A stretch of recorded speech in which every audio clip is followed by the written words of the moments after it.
It appears Marvel Comics have done a number on one Steve Rogers Captain America, the character that one time, lasted almost 100 issues on his first go around.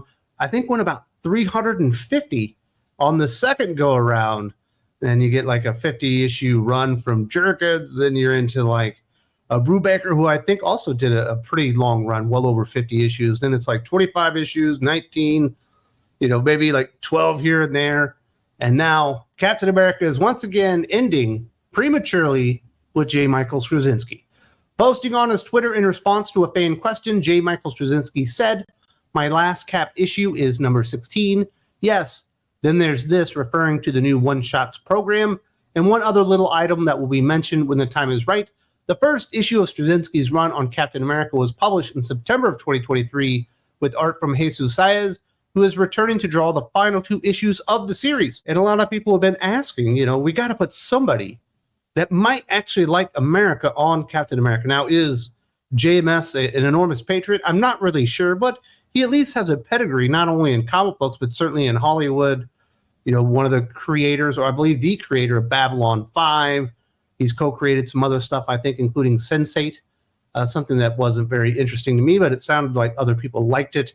I think the coolest thing he's ever done outside of comic books, actually, he was one of the writers, and I think there's only 2 of them on Ninja Assassin.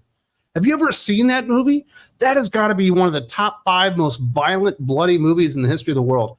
There are so many decapitations and like brain shots in that thing. And job well done to J. Michael Straczynski on Ninja Assassin. Unfortunately, he never brought that kind of heat to Captain America.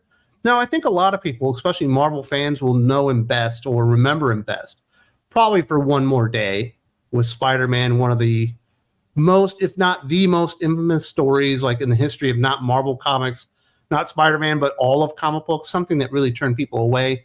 Although he did do some good stuff on Spider-Man before that, and certainly he's done things with Thor, returning to a character like Captain America that had been destroyed so hard, starting with Nick Spencer's Secret Empire, going back in time and revealing that Captain America was always Hydra or a Nazi. Probably not the greatest idea in the history of Marvel Comics to green light that sumbitch. Following that up with a run of Ta-Nehisi Coates that went, I believe, 2.5 years, way too long. Ta-Nehisi Coates notoriously hates America. Probably not the right fit for Captain America. Follow that up with Collin, Kelly, and Jackson Lanzing, 2 of the worst writers in all of comic books. How 2 people can be that stupid and terrible, like at the same time, I'm not really sure. 2 more people that don't really like America as well. And Marvel Comics have basically just kind of shit on the character for so long. I think people might be done with Captain America, not because they don't like America, but they don't like Steve Rogers or they don't like Captain America. I think they just don't like Marvel's version or what they want to do with the character anymore. You almost can't do anything interesting with him. We had the Ed Brubaker run, which is absolutely chef's fucking kiss, absolutely fantastic. The last great Captain America run. You did get Rick Remender in there, who certainly was an upstart and growing in notoriety at Marvel Comics at the time, but his take on Captain America was real strange, that like Dimension Z stuff. I don't think that really resonated with people, and I think people wanted a more classic take on Captain America. But then again, maybe JMS went too classic. It was a little bit strange. And it didn't help me personally as a reader that Jesus Saez is the artist in the book. I know a lot of people like the guy, but he's too far away from being actually photorealistic, and he's not close enough to being real comic book art. He's like sitting in the middle, and I find his art very, very off-putting. So almost from the get-go, I didn't particularly enjoy JMS's run on Captain America. It was an upgrade over Ta-Nehisi Coates. It was an upgrade over Collin, Kelly, and Jackson Lanzing. It was an upgrade over Secret Empire, Hydra Cap. But it wasn't exactly exciting.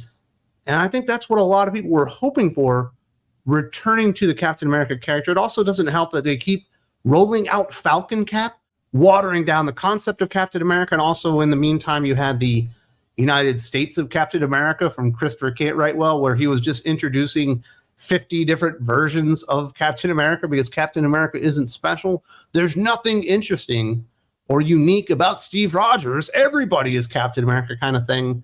And I do think Marvel has greatly reduced interest in the character to where I don't think a lot of people even expect them to produce a good Captain America comic book at this point. And that is too bad, because Captain America has never been really an A-lister. He's not Spider-Man. He's not Wolverine. He's not an X-Men title or Uncanny X-Men. But he's at like that next tier below that. Well, even below like a Hulk or something. But he could carry a series, and they keep canceling the goddamn thing because there's no longevity anymore because they've done so much damage to the character. As a reminder, the arc began with Steve Rogers setting out to renovate his childhood apartment, only to come under attack from the demon Asmodee. Since then, Cap has been caught in the crossfire between embodiments of death and life, with the latter tasking Rogers with protecting the inhabitants of a magical safe house. The final 3 issues of the run will see Cap join forces with Spider-Man and Thor, both characters that Straczynski has a lot of experience writing as the New Warriors 3. So there we go, kind of what he was doing there. The very first issue, half of it was Steve Rogers as a teenager in New York, and you find out that he doesn't like Nazis. Like, the shocking news there. I think we all kind of figured that part out when you see Captain America #1 and he's punching Hitler in the face. So it wasn't really covering new ground other than, his parents had died and he was put into or he found residence or refuge in an all-girls apartment. And he's so beta male Steve that he was the greatest roommate any of those girls could ever have. And then as he's an adult, he's trying to renovate his family apartment, and giving it out to families in need, which feels very Captain America. But where's the conflict? Where's the big opposition to it? And not a whole lot was going on there. You're just bouncing between time periods there, talking about this apartment. And I'm not really invested in the apartment. I'm invested in Captain America. I'm invested in him, fighting the bad guy. And that wasn't happening a whole lot. And then I remember, I'm reading it. I'm struggling getting through this JMS run in the early days. The next thing you know, he goes to a play and there's a portal to another magical dimension. I was like, I don't think I can do this anymore. This isn't good Captain America. This is kind of really boring, generic, covering no new ground. And now we're doing magical Captain America. And I think, Captain America is a character you can do a lot of stuff with. He's not quite Batman. He's not quite Wolverine, to where he's so malleable that you can put him in any situation and it really feels true to the character, or even feels like a good use of the character. Much like the Rick Remender Dimension Z stuff. It was a little too sci-fi and fucking weird. Captain America is basically a street-level hero. Yes, he is roided to the gills and he's very, very powerful, but he's a man on the streets. He's got boots on the ground and he's out there helping people, their day-to-day lives. Why is he in this weird dimension finding a kid? And in this one, he's fighting magical entities. And I never went back. And then I always plan on coming back because, with major Marvel or DC series, even if I'm not reading them, every 3 or 4 issues, I will come back and see if maybe it's gotten somewhere that I think is interesting. The problem was every time I would go back, it would be Jesus Saez on the art. I'm like, I just don't want to look at this guy's art anymore. So I had maybe kind of hopes that JMS returning to Marvel Comics, to a Captain America character he hadn't done much of anything with, could provide a spark, a real good take on the character. But it was a very generic take, and then he took it into places that I just didn't think were very interesting. And it seems like a lot of people felt the exact same way. If you are the world's biggest JMS fan, you're like, God damn it, Wes, you're the reason this thing got canceled. Well, first of all, I'm not. I never told anyone not to buy Captain America. I didn't even make a video talking about how bad it was. I was just bored with it. So that's where it is. We never featured in Best of the Week, but I never thought it was Best of the Week. But if you are the world's biggest JMS fan, do not fret. There is something coming down the pike for you. J. Michael Straczynski will write a series of one-shot stories that have some of Marvel's most unlikely duos team up. Marvel teases the one-shots will be timeless and rousing stories featuring some of today's most beloved and talked about Marvel characters.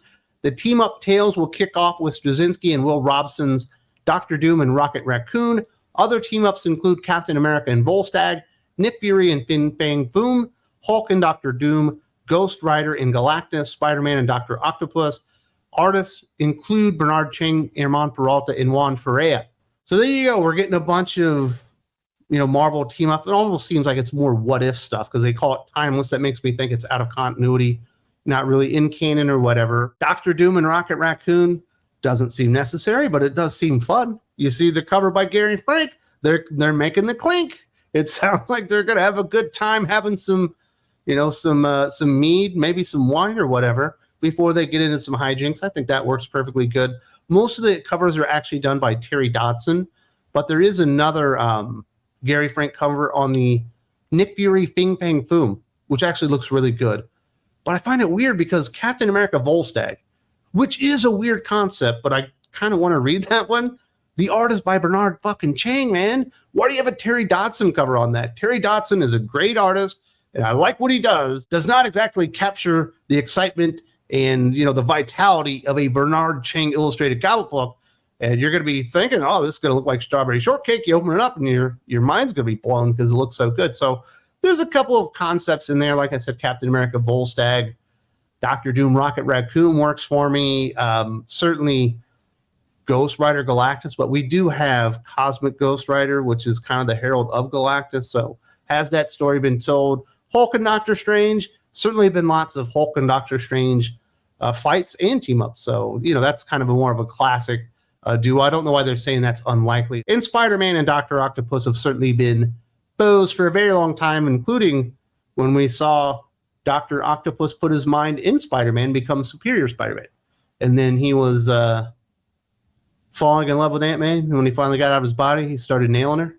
I wonder if he's going to get on that. I wonder if Peter's finally going to tell him, I wish you would keep your hands off my aunt, you fucking creep. I don't like your bowl haircut. And those glasses, they make you look like an idiot. You're not good enough for Aunt May. That's what I hope happens in that comic book. But there are some really good artists on there. I love Juan Ferreira. Did you see that he's going to be the new full-time artist on TMNT starting with issue number 5? I call that one an enormous win. I like Herman Peralta. If you're unfamiliar with him, he did most of the art in the Peter David Maestro series, the Old Man Hulk and the future stuff. And certainly Bernard Chang is Bernard fucking Chang. He's absolutely awesome. So if you're a JMS fan and you're disappointed that you won't be getting any more of his, quite frankly, as far as I'm concerned, very boring, non-risk-taking, take on Captain America, you've got a series of one-shots to look forward to with some really good artists for the most part. I think Elena Casagrande is on one of them. So even the ones with the lesser artists are still actually pretty good. And that is the news today. I'm expecting a lot of stuff to come out of New York Comic Con over the weekend. Should be fun. Should have lots of stuff to talk about coming up in the next week. If you want to support what I'm doing here, providing all this news, reviews, awesome context on Thinking Critical YouTube, you do need to go visit me on Thinking Critical Patreon. There's a link in the video description. There are lots of tiers, lots of bonus things like podcast videos and all those types of things. If you like what we're doing here, it's like that, but a billion times better. And you do have to pay for it. I do appreciate all the support. Link in the video description once again.